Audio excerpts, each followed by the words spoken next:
Hello everyone, this is Ali reporting in for Domebound. As we speak, the newest expansion of Smoke and Mirrors is hitting shelves around the world. We'll be covering each of their characters, their tactics, and their new mechanics that are being introduced in this expansion. There's an old saying that goes, if there's smoke, there's fire. And from here on out, the Hexadome is no exception. Smoke and Mirrors introduces some new mechanics to the game. The first one being smoke tokens. And much like you'd expect, smoke tokens affect visibility in the dome. I'm really looking forward to giving this mechanic a go. My support characters will feel a lot safer from shooting characters like Wild Bill and Luna, and the possibility of using smoke to block hexes or 8 balls line of sight allows me to gain more control over a scoring zone. However, when a character is in a space with smoke, they can still use attacks and abilities at range 0 to 1, which is pretty cool, but there is a drawback. Range 1 attacks can still target a character that is inside smoke, and the defender's hit results cannot be used to inflict damage to the attacker. I can hear the pyromaniac players of Aristeia rejoice at the burning state because it is one word. Brutal. When you flip a burning token to the blue side, you roll an orange die, and for each hit result, suffer a wound. But not only that, for each special result you roll, you'll suffer another burning state. Yes, it gets worse. Any character can be afflicted with more than one burning token at a time. Orange dice have one side with 2 hits, and 3 others with 1. So more often than not, you'll be taking damage and removing burning tokens. In addition to damaged symbols, orange dice also have 2 sides of specials, meaning that on average you'll receive the burning state 1/3 of the time. And the sides of the specials are also the size of the damage. So, good luck with that. Heroes that have abilities to clear states like Lakshmi and Parvati will be fantastic for controlling the burning state. Senior Massacre also doesn't mind so much due to his passive regeneration abilities. Whilst I haven't tested the burning mechanic as yet, I'd be surprised if it didn't make an impact on the game immediately. These mechanics sound pretty devastating by themselves. But what about the characters that wield these abilities? Do they make the new mechanics worthwhile? Let's get stuck in. Cosmo is Aristeia's answer to Overwatch's Diva. A semi-mobile mech that can deploy smoke tokens that impose burning states, Cosmo falls under what I would call a utility tank. At 4 initiative and 4 hit points, Cosmo can help take position and stay there by utilizing smoke and a strong defense roll. Cosmo's Supernova is a strange attack with a mix of offensive and defensive dice, which you'll primarily utilize for the switches available to the attack and the smoke tokens on the base switch as well. At the cost of 2 energy, Cosmo does have the ability to use Supernova twice in one activation, which is actually really great if used in conjunction with a passive, multispectral visor. This passive allows Cosmo to ignore the effects of smoke and also add an orange die when attacking someone that is dazzled or in a space with smoke. Meteoric Charge looks like so much fun. Using 3 energy to gain 5 movement points is an amazing ability and appears to be based off Diva's boosters. Cosmo's odds of winning any disengage roll increases dramatically with this ability, as going from a single yellow die to 1 red and 2 orange dice is incredible. This ability augments her otherwise slow movement speed, using 3 energy to gain 5 movement instead of 2 energy to gain 3 movement. Nebula is a very cool ability for 1 energy, and orange and a yellow die give you pretty good odds straight off the bat to not only place the smoke token, but it'll also place a smoke token at range via the switch. And again, any ranged ability that isn't restricted by line of sight is by default an above average ability in my opinion. Cosmo's set of tactics are what I would describe as a mix of control tactics.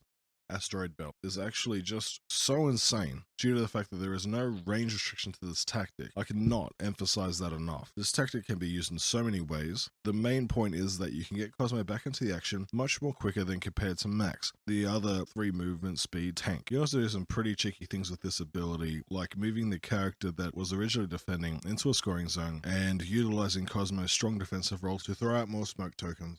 Anyway, let's move on.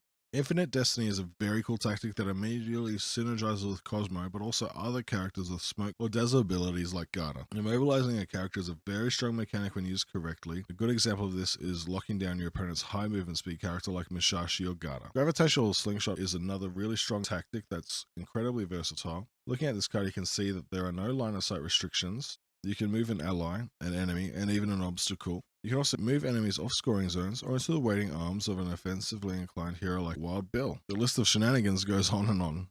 Stellar Nucleosynthesis is sort of the odd tactic out in this set. That doesn't mean that you should ignore it. The previous 3 tactics affect the position of Cosmo and others. This one simply does damage. I believe it was my great-grandfather who once said a character in the Hexadome can't score victory points. And ever since then, I've lived by those words whilst waiting for the day for Aristeia to come out so that I could actually put those words into action. More relevantly, tactics that deal damage are few and far between and incredibly powerful. This tactic is not only restricted to Cosmo's role, again incredibly versatile. Characters like Garda all of a sudden have a way to deal damage.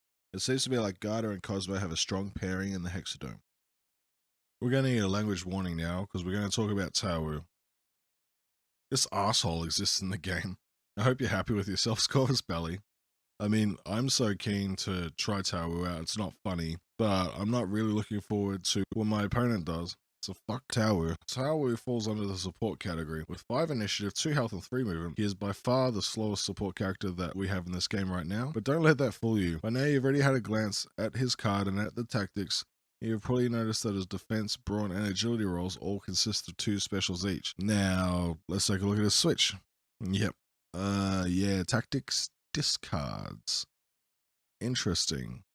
Our precious Dex. Our precious Dex. Oh, and what's that passive? If I send him to the infirmary, I don't get the usual tactics for fragging? Great. I hope that sounded sarcastic. I hope you're seeing a theme here. Taowu is all about tactics control. An aspect of the game not yet explored but immediately understood by all players. Tactics have been the lifeblood of the game so far, with so many strategies built around what I would call I win type tactics. Taowu gets in the way of this and increases the field of lateral thinking within the game, which I feel is overall a good thing. Paralyzing Terror costs 3 energy, and there's no line of sight requirement with a maximum range of 4. If you succeed with this roll, you can immobilize the target with the ability to immobilize more than one character per roll via the switch, which your opponent can nullify by discarding tactics from their hand. I'm not exactly sure what else needs to be said about this ability, other than we're again seeing another strong pairing with Cosmo. Hallucinations. On a success, you can place a smoke within range 2. Thankfully, this ability is restricted by line of sight, because if it weren't, I'd likely find myself a nice glass window to throw myself through in order to test whether I was dreaming or not. Here's where this ability gets crazy. Switches occur before effects. The switch of this allows you to move to a space within range 3, not line of sight restricted, mind you, containing either a smoke or a mobilized character. Place yourself adjacent to that space. So you want to be able to teleport? Well, Taowu's your guy. Well, Taowu won't smack you stupid, but damn, he's cool. Then he can throw smoke and do it again. Taowu's all over the place like I once was when I went to my going away party. Mind reading, using opponent's tactics against them. Sure, you just made your opponent discard that tactic, now you want to use it? Great. One thing to keep in mind is that you don't want to take a tactic that you'll never be able to play, but other than that, it seems pretty great. Another hidden benefit of this tactic is that whilst the tactic is in your possession, it is no longer in your opponent's discard pile. This means that certain characters with the ability to get tactics back from their discard pile will feel the squeeze when this tactic is played. Sorry, Hannibal, code timeout won't get you that tactic back. Actually, not sorry. No. Just like the default tactic, but you get a second one. I think we already know that no is an insanely powerful tactic with a general one-time use. More often than not, you kinda wish you could know more than one thing in a game, and this tactic lets you do that. Confusion. Well, this is a good way to do a few things. You can deny your opponents a key activation midway through a round, or you can resolve initiative conflicts when you're not the underdog by rearranging your opponent's activation order. One amazing use of this is that a Corvus Belli staff member pointed out in the forums is that, when used correctly, you could deny your opponent 2 activations in a round if their character is in the infirmary. Pretty crazy.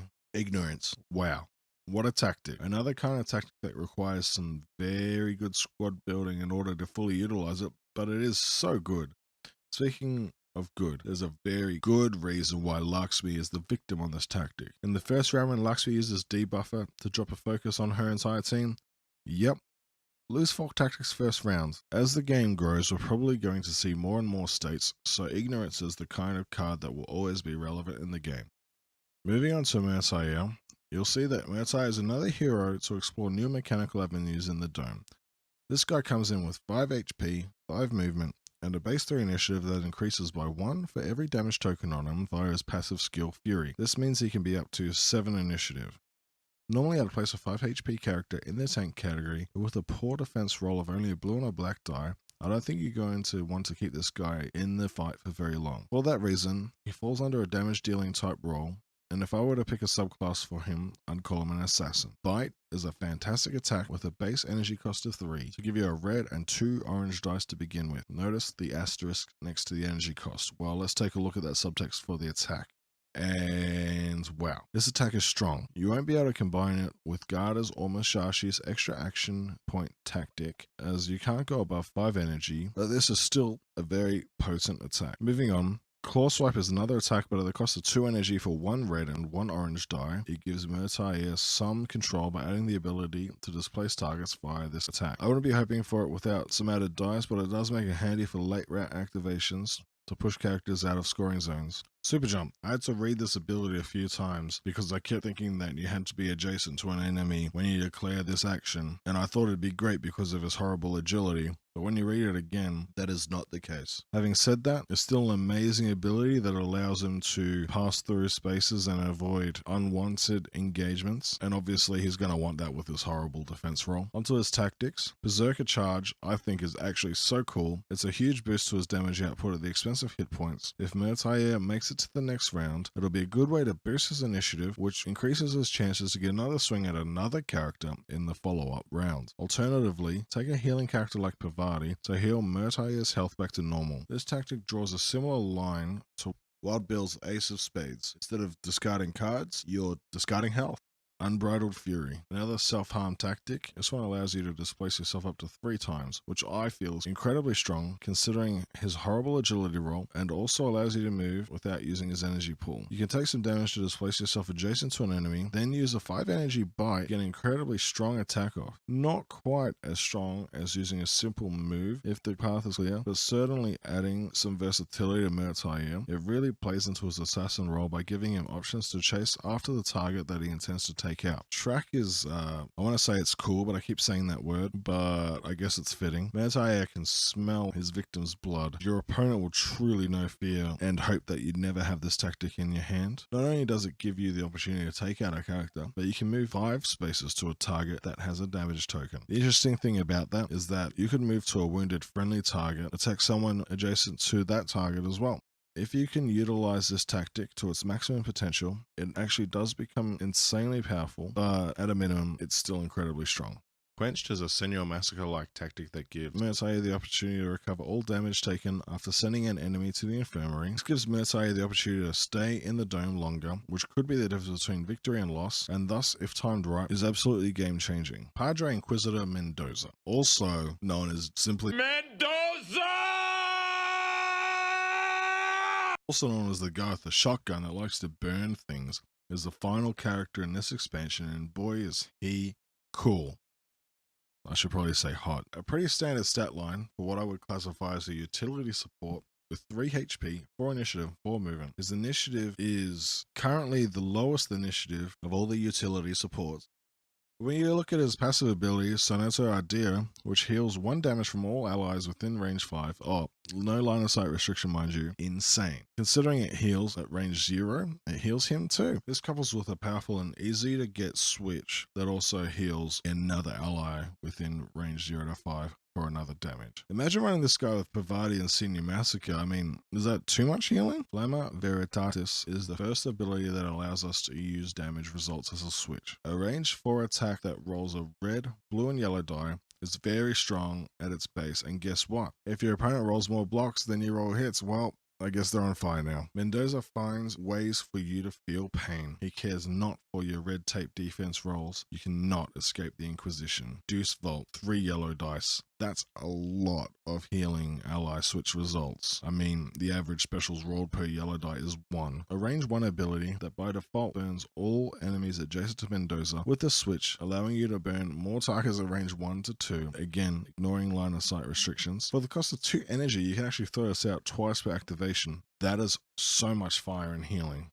Very flavorful. Tabula Rasa is a double-edged sword tactic that affects both teams and even their characters on both benches, healing all damage and removing all state tokens. It's one of those tactics where you want to use it to benefit your squad more than your opponents. On the plus side, it does have the potential to clear states like focus from the opposing team, so it is certainly a unique control tactic that when timed correctly gives your team a lot of staying power. Fiat Voluntas. Another tactic with no range restriction, Fiat Voluntas is actually incredible. If you've decided that healing your team is much more important than damaging your opponent, then this tactic pairs so well with Deuce Vault, almost too well if you ask me, but can be used to heal allies that are out of range of Deuce Vault. Another situational tactic for Mendoza, I think I'm starting to recognize a pattern here. Hiket Nunik? More like what the Funic, right? He can bring someone back from the bench. Well, I guess Mendoza isn't quite the Jesus of Aristeia, because characters can't die, but this is as close as we'll probably get to resurrection in this game. What more do I need to say about this tactic? They come back fully healed with no state tokens assigned to them. It's amazing coming back into the Hexadome with full energy. The closest tactic that we have had to this so far is Parvati's Advanced Surgery, which is also a very powerful card. However, this tactic steps it up a notch by bringing them to Mendoza instead of one of the marked deployment zones. Res non verba.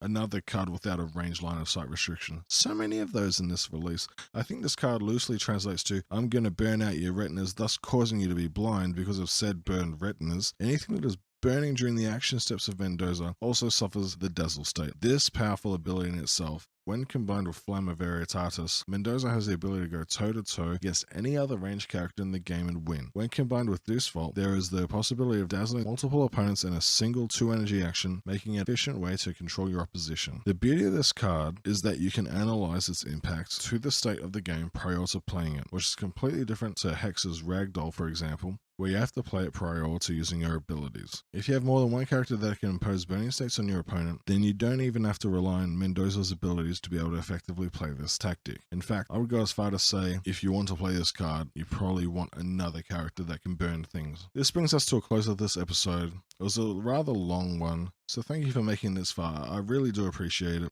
Tell me what you think of the new characters. What combos or lineups are you looking forward to playing once you get your hands on Smoke and Mirrors? How worried about Tau are you? Do you think Murtai is relevant? Does Mendoza push the other support characters out of the game? How do you intend to use Cosmo? I'm personally excited to give them all a go. I haven't had a chance to test them out so far, but if you have, please share your experiences. Thanks again for watching. This is Ali signing out for Domebound. I'll see you in the Dome.